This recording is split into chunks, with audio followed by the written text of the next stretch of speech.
Oh boy. I just realized something. Uh-oh. We're not on it. We are on air. Okay. We are live, and that is fine. No tech issues here for this Thursday morning, October 9th, second cup of sunrise with James. I'm Brennan. I just realized. Yeah, what's up? Today is the day after your anniversary. Well, that, yes, and we'll get to that. But I was looking around as we were, rushing in here, getting ready for the pod. I don't have my phone. Oh, boy.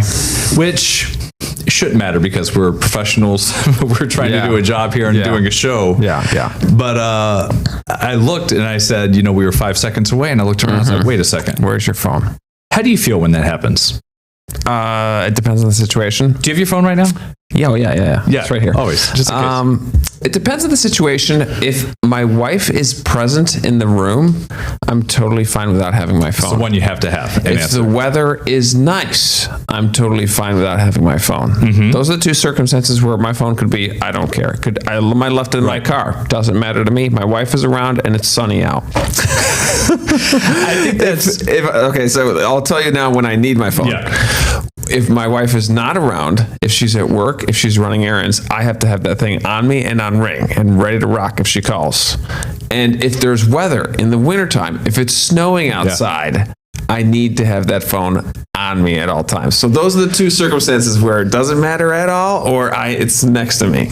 Mine's like, and yes, the whole if Stephanie ever needs to reach me or if I'm with the kids or something, but here at work, it's usually because I try to be involved with so much, checking all the emails, anything that's breaking that's going on right now. Like right now, I'd have no clue. And the bosses should probably say, you're doing your podcast, you're fine, you're doing the job. But I'm like, I know, but sometimes people text me in here. There have been a couple instances where I'm like, breaking. Hey, this is happening. And I'll text Rhonda something and you're just going on about something that happened with you.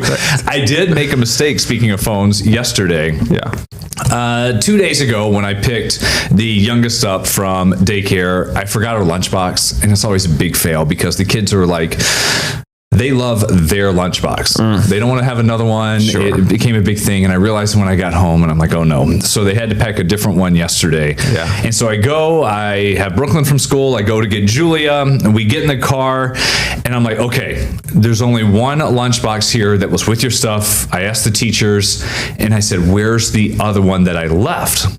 Yeah. And I asked Julia, because she's smart enough now at almost 3. I said, did mom take it when she dropped you off? And she said, yes. And then Brooklyn goes, no, it's supposed to be this different one. It was mine. It's the, Julia's lunch bag, but it's my box inside of it. Yeah. You need to go back in and get it. And I'm like, okay, hold up. It was becoming a thing in the car. Yeah. I call Stephanie on her personal phone, go straight to voicemail. This is like 4 o'clock or so. And then I said, and I don't ever do this, I'm like, I'm going to call her work phone. Oh boy. So I call her work phone. It rings twice. She picks up. She's like, yes.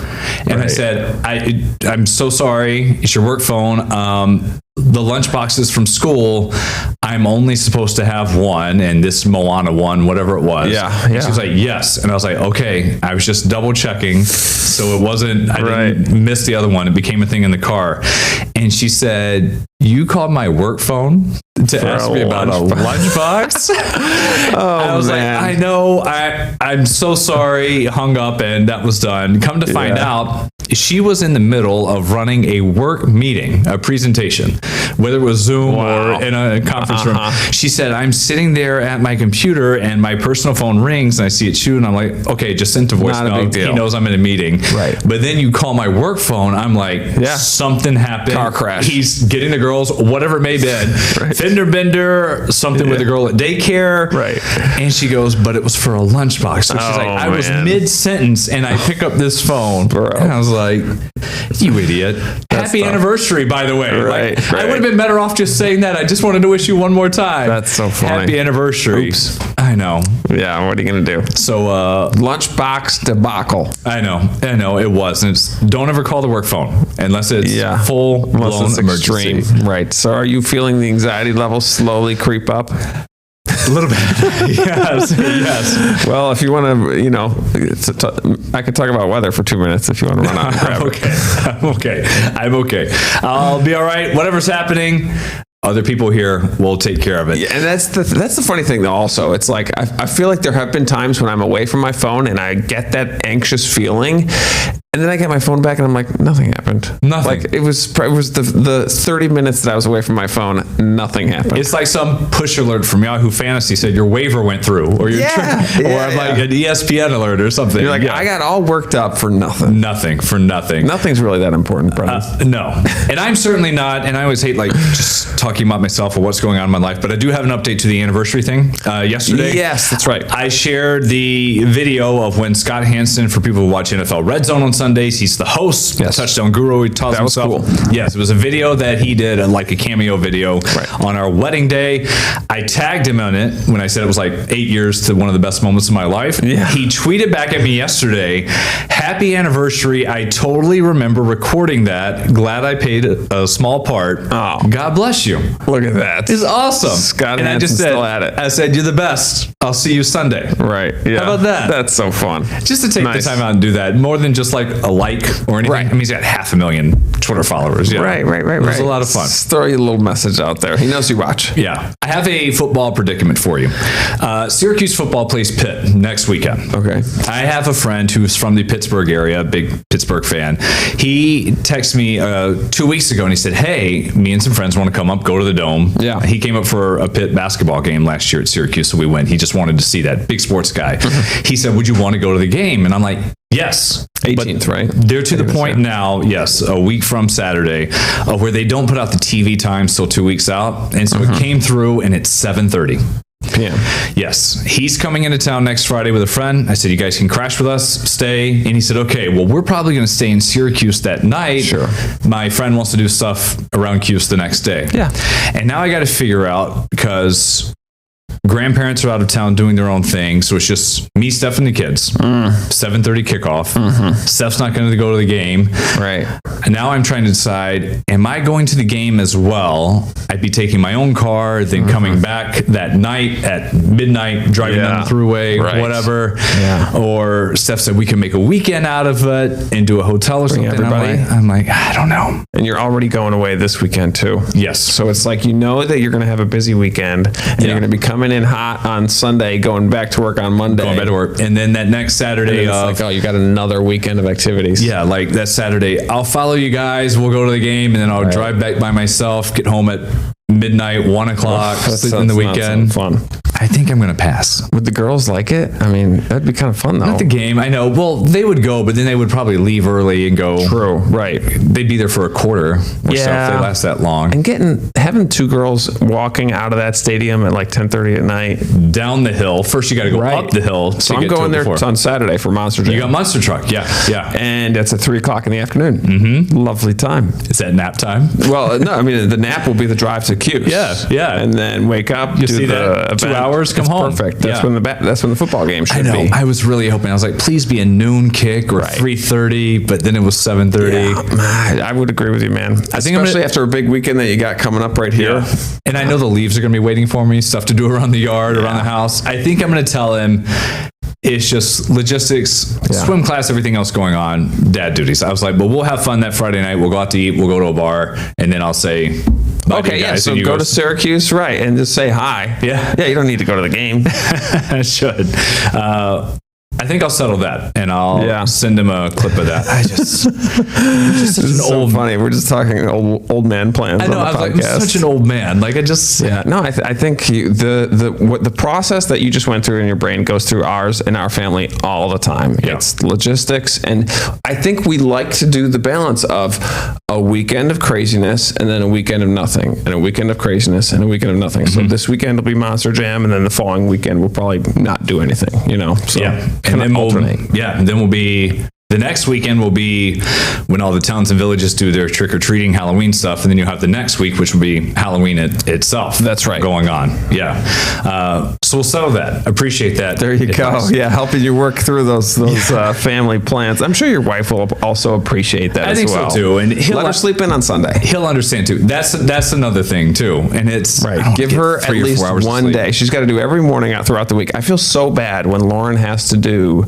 the morning with the kids on Saturday and Sunday because she has to do it Monday through Friday no matter what. We're here. There's no choice. It is the one time that they can sleep. Right. And you and I were both here at work. Our alarms go off. We see notifications that people are up in the house. Yeah. And it's getting them dressed, getting themselves dressed, moms. Solo, Right. and then trying to get the kids as well. Yeah. Props to them. I want to talk about Dolly Parton because sure. there were some health scare rumors going around online, and this goes back to her sister Freda, who said in a Facebook post Tuesday, she asked for prayers for the now 79-year-old musician, saying, quote, "Many of you know she hasn't been feeling her best lately." Now, Dolly had postponed a forthcoming residency in Las Vegas for some shows due to unspecified health issues, saying that she wouldn't have time to do all the rehearsal. And of course, when this first post came out from a sister, there was just all this outpouring love and support from just everyone all over the place, Right. fans everywhere sharing the same concern. Yeah. And then Dolly Parton said, basically verbatim, "I ain't dead yet. I ain't dead yet." Listen to this. Do I look sick to you? I'm working hard here. Anyway, I wanted to put everybody's mind at ease, those of you that seem to be real concerned, which I appreciate, and I appreciate your prayers. There's just a lot of rumors flying around, but I figured if you heard it from me, you'd know that I was okay. Good for her. Yeah, she did say, like, a longer soundbite I heard of this morning on CBS Mornings, that, like, she did go see the doctor and had some procedures done. She's very vague about it, but I would understand you don't want to, like, just air your health issues on to the public. But when you just throw out send prayers, that is a spectrum of potential consequences from your sister. Yeah. Right. Prayers like, because she has a cold or because she's literally on hospice. You have no idea. No, I know. It was just like, oh my gosh, am I going to see a TMZ article in 2 days from now? Right. That is, loss of an icon. But right. Good for her. She put out this video. I mean, it wasn't just some post from her page, which could have been written by anybody. She did that, and just so beloved. All the music, of course, with that career, her theme park, but then Dolly Parton's book libraries, the stuff she does for students all over the country. She donates them here to help out. So listen, wish her well, and we're glad that we saw her. Her sister apologized too. Did she? She didn't do a straight up apology, but she was like, "Look, folks, thoughts and prayers are just a nice thing to say. Prayers are important to me. I just wanted to pray for my sister." I don't think she just understood the magnitude of asking for prayers for anybody. I mean, period. You don't just throw that out there willy nilly, which is kind of what she did. Many of you know she hasn't been feeling her best lately, and it's like, oh boy. Yeah. Boy. Is that Southern hospitality for saying she's gonna kick the bucket soon? I mean, when you hear that, it's not great, and then it's just like everyone keeps thinking about her. Your brain goes to the worst place. I know, but it was great to see that video from her. Yeah. A big change for people here. We have a lot of direct flights to Lakeland, Florida, Orlando area. Disney, which is the happiest and most expensive place on earth, is raising ticket rates for Disneyland, that's Anaheim, and in Orlando at all the Disney parks. So on the most popular days of the year, a single day pass, almost $200, up to $199. The weeks surrounding the biggest holidays, Christmas, New Year's, Thanksgiving, you can tack another $25 onto what people have been paying. This takes effect immediately, which was as of yesterday. You know what happened on Tuesday? We booked a trip to Disney. Hotel and tickets already booked. Great time. For I love it. A summer's family vacation, my mom's 70th. This came together in about a week of just like planning of, hey, let's do this. It's us, my mom, my brother, and sister-in-law, and Disney is crazy. It's almost like we just got done paying for the last time we went 2 years ago. Yeah, sure. And that's impressive that you guys were able to coordinate the dates. How did that go? Like, who's the one that says January X through X? So my brother works in accounting, and he has like blocks of the calendar blocked off because it's when companies report business. It's like, they really have seasons. He's like, can't do anything because it's my busiest time of the year. My sister-in-law works in hospitals, so it depends on all the other nurses. So they said, here is a week in January we could probably do. It was either like January or next Christmas was the time window it came down to. Yeah. And I said, I can pretty much do whatever if I give your enough job's heads up. generally the same. Yeah. You can slide. So we got that. We have a friend who, there are all these people that do Disney bookings and maybe they get kickbacks, whatever it is, and they can give you all these options. And you just look at it, and some of the prices, it's just, no wonder people sometimes cry when they walk around there. Just because it's so wild. You know that you're going to just be in debt after it goes through. We were okay. We felt like a decent deal. And again, it's from my mom's 70th. Yeah. This is every couple of years we try to do a summer's vacation and then a Robusto vacation with them. So this is our big thing. My family and everyone growing up in South Mississippi, Disney's like 8 hours or so, maybe 8 or 9. And people go all the time. They may be like on a Wednesday and say, hey, you want to go this weekend? And they'll go for a day or something. Right. So that's great. We'll check that out. Yeah. So it's always when my sister and I are trying to figure out dates, she's got 3 kids. So it's like, what are the kids' schedules? What's the husband's schedule? What's our schedule? What week looks good? And I'm impressed that you got done a week, because it's usually like 3 weeks for us to try to nail down a date, and then another 3 weeks for location, because Disney was just not that big in my family. We never went as kids. We like Disney movies, things like that, but it was just never on our radar. I went once in high school, and this is the only time my mom's been, so 19 years or so since she went. Stephanie and them, they used to drive from here like 23 hours straight. Oh, that's a whole day. Her dad would put them in the big van. You remember when you used to have the captain seats where you could lay down in the back? Sure. He would just drive straight through the night to get there. And I was like, this is wild. That's crazy. But when we look at it, Stephanie did say, we could have gone to Europe twice. For the same price. But we'll have that. I asked our boss, Rory, I was like, hey, this third week of January, can I go? And he was like, sure. Put it down. It's so far out now. And it's nice to look forward to something. I think for me, it's like I need that. I need like some far off distant event for me to just get through weeks sometimes, when you kind of the doldrums of weather sometimes. Just like have something to look forward to, and then that kind of keeps you motivated. Something that's planned. Yeah. Brooklyn has said it's become a thing. She's like, I don't want to miss school for a week. I was like, oh, really? Good for you. That's so sweet. Nice. And she's like, but I'm not going to be able to high five my friends in the lunchroom. And I was like, they're going to take some time too. Like it's fine. People do it all the time. And the one thing with the younger one, you get the one free week at daycare throughout the year. Oh, okay. Where it has to be a full week. So we'll have that and try to plan it around.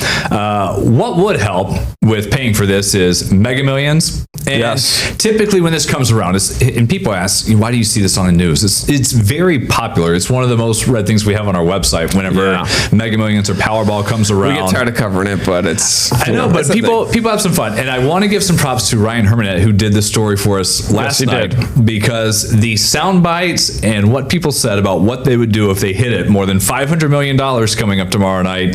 Just listen. What would you do if you won $500 million? That's what's in the pot right now for the Mega Millions. And although the folks that I talked with on Park Avenue say they don't play the game, they still dream of scoring big. The grand prize now stands at $575 million. But not everyone is rushing to the convenience store to buy a ticket. Look, I think that it was nice when they played it like a normal lottery. $1 here, $2 there. Now it's $5 for every ticket. You got to have Mega Millions to get that Mega Millions. Others choose not to play because of how unlikely. That guy was watching the Yankees game. Yeah. Hit the jackpot. I just know the odds are so against me, and I'm never gonna win. I think it's kind of a scam. Yeah. Why do you think that? Well, it's really hard to win, and then the state takes so much of it in taxes. But even those who steer clear of the lottery say You don't hear that take very often. No. what they would do if they stumbled upon such a large sum of cash. I'd like to think I'd give a lot to charity, and I'd quit my job, and I'd buy my family a house. If I won that kind of money, I would open a library in my name at SUNY Fredonia for the English department. I'm going to donate. That's funny. Very specific. Try to help animals out. I'm going to do the best I can. In Rochester, Ryan Hermanette, News 8. It's fun. It's great. Yeah, the stories are all about the people. Yeah. Three totally different views, which is fun. And that's called MOS. We call that man on the street. Yeah. And it can be sometimes tricky. You know, I think some people don't really like when a reporter just walks up to them, but there's tricks to it. You know, mine always was, I would always just say like, hey, I'm James from News 8, and I'd like walk up with a huge smile and then just immediately ask them the question to kind of try to catch them off guard a little bit.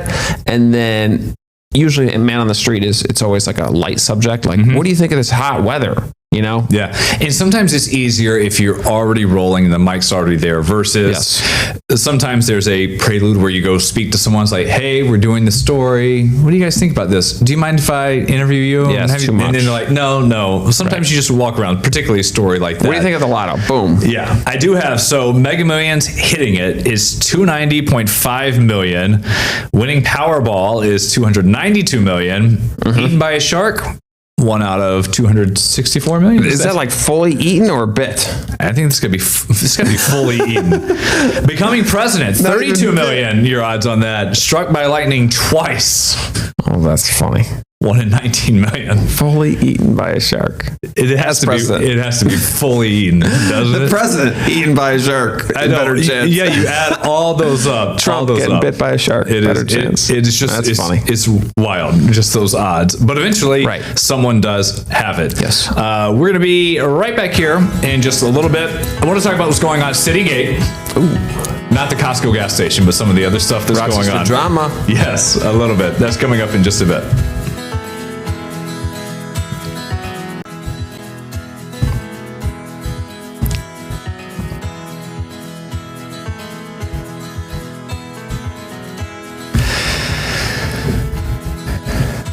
Back here on the pod, we love business stories. Got a couple stories here today. We heard from Dolly Parton, the Mega Millions, and also Citygate, because they're doing a ton of work over there in the Brighton / and/or Rochester area. We've talked about this. Which side of the intersection more you're than on. once, yeah. Yes. It's major construction zone in that corner. So Leah, one of our reporters, went out and got us an update yesterday. Yes. Citygate is getting a makeover. Construction is currently underway, as you can see right behind me, to take this once troubled area to the next level. I got a close-up look at the construction happening today at Citygate. The plaza holds a Costco, which opened in 2015, and now will include a Chipotle and Chick-fil-A and other shops now in the works. What have you been doing?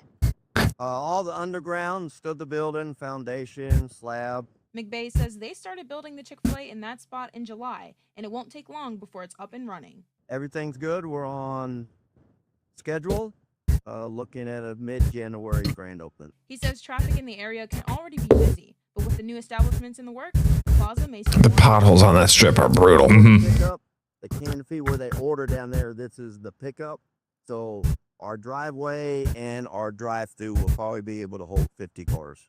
The plaza was bought 50 cars. after the death of owner and Make it bigger. Anthony Costello. Reporting in Brighton, Leah Mallory, News 8. There's so much going on there with the developers. And by the way, let's throw a Topgolf in there too. Got to be in the back because you need 300 yards, I guess, right? Between Chick-fil-A and the REI kind of right behind that corner. Topgolf, you do full drives, right? Yeah, it's full on driving range, elevated, and you shoot out there with the big targets and the buckets. There's like the bar and the whole thing. It's like Topgolf is big. You can't just do it and then put the simulator wall like a giant one there. All right, before we get out of here, it is Thursday. So yesterday we got the updated leaf peeping report from the state. Yeah, look at all that past peak.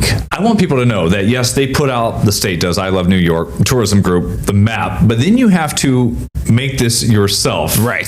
Draw the circles in as best you can. Yeah. Yeah, I've seen some places try to like find a CSV file, which is like a data file that you can kind of import, but we kind of fudge it, and I changed it a little bit based on what I'm hearing, what I'm seeing on social media as well, which is difficult because a lot of stuff on social media is jacked up on the saturation. Unfortunately, because it's like, and this is the best tree. Someone may say it's peaking Henrietta right now, and you're like, well, maybe in your yard. Yeah, right. Because there's always like 1 or 2 trees that go a little bit earlier, and it's so local.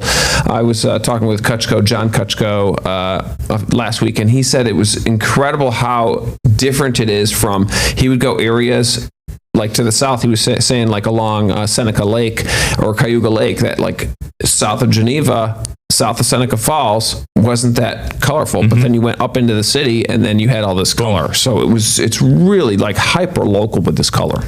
And we're always last just because of being near the water, warm lake there, which is like near record warm. I was looking at some of the numbers. It's like mid 50s, mid 60s almost. Wow, even then. We'll be up there just, right where the inn in Watertown reaches the dark color. So getting close to Cranberry Lake this weekend. Nice. Enjoy your leaf peeping. Maybe you're going to Old Forge, maybe just driving around the Finger Lakes. Lewis County. We will see you up on the TV at noon and tomorrow morning on the pod. Get the Rochester First streaming app today for everything you love from News 8 On Demand, plus exclusive shows you won't see anywhere else. Search ROC and download for free on Roku, Amazon Fire, and Apple TV.